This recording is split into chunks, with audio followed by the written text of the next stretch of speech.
Hello बच्चों, मैं हूं केमिस्ट्री के उस्ताद प्रोफेसर काशिफ। कैसे हैं आप सब? उम्मीद करता हूं आप सब अच्छे होंगे और पढ़ाई कर रहे होंगे। कल 20 मार्च को आपका साइंस 2 का पेपर है और हो सकता है कि आप बहुत डरे हुए हों। आपके लिए लेकर के आया हूं साइंस 2 चैप्टर 2 का मोस्ट इंपॉर्टेंट टॉपिक्स। तो चलिए शुरू करते हैं विदाउट वेस्टिंग एनी टाइम। ये टेक्स्ट बुक आ गई आपके सामने और इस टेक्स्ट बुक में आप देख सकते हैं कि शुरुआत में ही मैंने कुछ चीज़ों को मार्क कर दिया है आपके लिए। यहाँ पर बोला है कि अलग अलग सिस्टम्स है, digestive system, circulatory system, excretory control system, ये सारे सिस्टम्स आपको याद रखने हैं। इसके ऊपर एमसीक्यू में सवाल आ सकता है।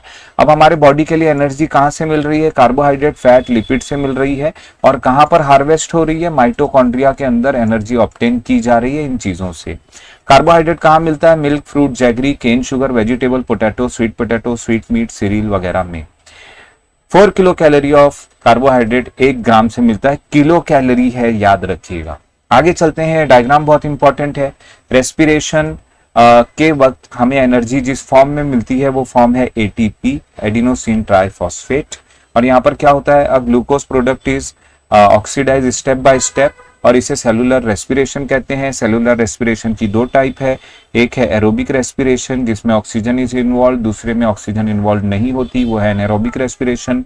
एरोबिक रेस्पिरेशन के 3 स्टेप हैं। पहला ग्लाइकोलिसिस, दूसरा ट्राइकार्बोक्सिलिक एसिड साइकिल और तीसरा है etc, electron transfer chain reaction. सबसे पहले में आपको याद रखना है कि ये ग्लाइकोलिसिस साइटोप्लाज्म में होता है। ये स्टेप बाय स्टेप ग्लूकोज को ऑक्सीडाइज करता है। यहाँ पर 2 molecules of pyruvic acid, ATP, NADH2, water मिलते हैं। पायरुविक एसिड आगे चल के बदल जाता है एसिटाइल कोएंजाइम ए में। आगे चलते हैं, यहाँ पर जो एसिटाइल कोएंजाइम ए बने थे वो क्रेब्स साइकिल में आकर के माइटोकॉन्ड्रिया के अंदर वापस से ब्रेक डाउन होते हैं, उनका ऑक्सीडाइजेशन होता है और वहां पर हमें एंड का याद रखना है CO2, H2O, NADH2, FADH2 मिलता है। आगे आ जाते हैं, ईटीसी में 2 ही पॉइंट याद रखना है। हर एक NADH2 से माइटोकॉन्ड्रिया के अंदर, ये देखिए ऑपरेटेड इन माइटोकॉन्ड्रिया बोला है, 3 मॉलिक्यूल एटीपी के मिलते हैं। हर एक FADH2 से 2 मॉलिक्यूल एटीपी के मिलते हैं। आगे आ जाते हैं, यहाँ पर ये फुल फॉर्म आप याद रखना चाहें तो याद रख लें। यहाँ पर एडिनोसिन ट्राइफॉस्फेट फुल फॉर्म है एटीपी का, वो भी याद रख सकते हैं। और ये ATP is called as energy currency of cell, वो भी याद रख सकते हैं। ये दोनों देखिए अलग अलग हिस्से हैं इस डायग्राम के। कभी आपको इतना सा भी दे करके कुछ सवाल पूछा जा सकता है या तो ये डायग्राम पूछा जा सकता है, इसको भी देख लीजिएगा।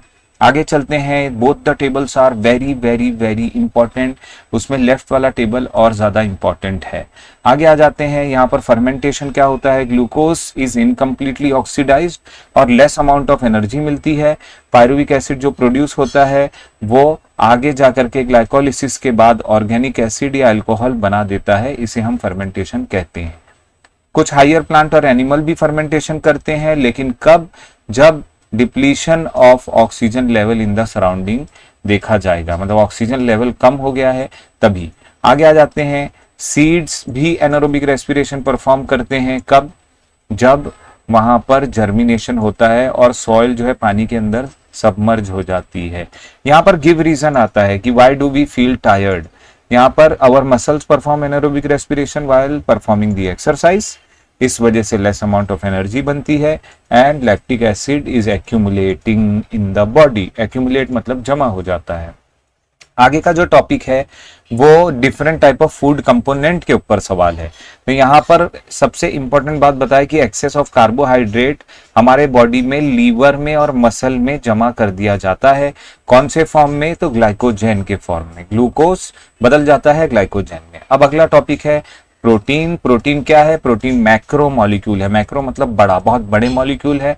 Protein of animal origin are called first class protein. Animal से मिलने वाले प्रोटीन को फर्स्ट क्लास प्रोटीन बोलते हैं।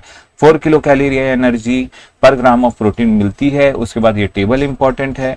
यहाँ पर बताया है कि जब ग्लूकोज की कमी होती है तो proteins are converted into glucose और इसको बोलते हैं ग्लूकोनियोजेनेसिस। आगे आपको याद रखना है रूबिस्को। रूबिस्को एक एंजाइम है जो प्लांट के अंदर प्रेजेंट होता है और ये रूबिस्को अमाइनो एसिड बनाता है प्लांट के अंदर। ऑलराइट, आगे चलते हैं। यहाँ पर बताया है कि लिपिड क्या है। लिपिड एक ऐसी चीज है जिसमें फैटी एसिड और अल्कोहल एक दूसरे के साथ एक स्पेसिफिक केमिकल बॉन्ड से जुड़े होते हैं, उसे लिपिड कहते हैं।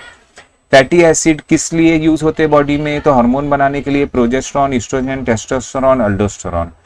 आगे बताया 9 किलो कैलोरी ऑफ एनर्जी से एनर्जी हासिल होती है पर ग्राम ऑफ लिपिड से। इसके बाद हमें विटामिन बताया है, विटामिन के 6 टाइप हैं, ए बी डी ई के, A B C D E के। ए डी ई के फैट सॉल्यूबल है, बी और सी वाटर सॉल्यूबल हैं, ये आपको याद रखना है। यहाँ पर आपने ये एग्जाम्पल याद रख लिया तो आपके लिए बहुत अच्छा हो जाएगा। ये वाला निकोटिनामाइड और फ्लाविन वाला राइबोफ्लाविन। आगे आ जाते हैं, वाटर के बारे में सवाल आएगा कि water is an essential nutrient, ये आंसर है। 65 से 70% वाटर हमारे बॉडी में है, ब्लड प्लाज्मा में 90% है। सारी फंक्शनिंग डिस्टर्ब हो जाएगी अगर लॉस ऑफ वाटर बॉडी से हो जाता है, इसलिए ये बहुत इंपॉर्टेंट है। फाइबर्स के बारे में बोला है कि हम लोग फाइबर को डाइजेस्ट नहीं कर सकते, लेकिन इसी के साथ साथ फाइबर जो है इजेक्शन मतलब रिमूवल ऑफ अनडाइजेस्टेड सब्सटेंस हमारे बॉडी से करते हैं, इसलिए फाइबर्स बहुत इंपॉर्टेंट है। फाइबर्स कहाँ हासिल होते हैं, लीफी वेजिटेबल, फ्रूट और सीरियल्स में मिलते हैं। इसके बाद सेल डिवीजन 2 टाइप के हैं, माइटोसिस और मियोसिस। माइटोसिस कहाँ हो रहा है, सोमैटिक सेल्स और स्टेम सेल्स में हो रहा है, याद रखिएगा।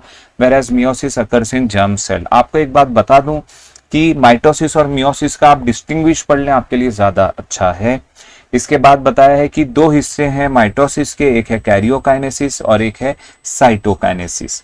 इसमें फिर ये प्रोफेज, मेटाफेज, एनाफेज, टीलोफेज आप इसे पढ़ सकते हैं, लेकिन बाद में जब ये सारे इंपॉर्टेंट टॉपिक्स कर लें तो उसके बाद पढ़ें। उसके बाद हम आ जाते हैं माइटोसिस क्यों यूजफुल है, वेरी इंपॉर्टेंट ऑब्जेक्टिव्स में आ सकता है। Mitosis growth of the body के लिए यूजफुल है और restoration of emaciated body, wound healing, formation of blood cell के लिए इंपॉर्टेंट है। इसके बाद मियोसिस चालू होता है, दोनों डायग्राम देख लीजिएगा, आपको खाली लेबलिंग के लिए डायग्राम आएगा, बनाने के लिए नहीं आएगा।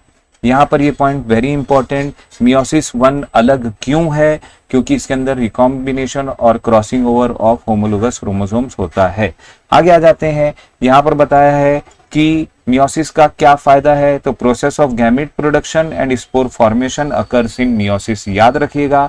यहाँ पर ये पॉइंट भी इंपॉर्टेंट है कि in this type of cell division 4 haploid daughter cells are form from 1 diploid 2n cell. जरा आपको पीछे दिखा देता हूं, याद रखिएगा कि माइटोसिस में एक सेल से प्रोसेस चालू हुआ था और लास्ट में 2 ही सेल बनी थी, लेकिन यहाँ पर याद रखिएगा ये एक सेल से प्रोसेस चालू हुआ है और लास्ट में ये 4 डॉटर सेल्स बन रही हैं। यही चीज थी यहाँ पर ये सारे इंपॉर्टेंट टॉपिक्स कवर हुए।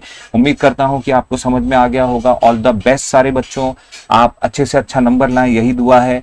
आप लोग अगर चैनल पर नए हैं जरूर सब्सक्राइब करें, वीडियो को लाइक करें, ज्यादा से ज्यादा लोगों में शेयर करें ताकि इसका फायदा दूसरों को भी मिलता रहे। मिलते हैं अगली वीडियो में।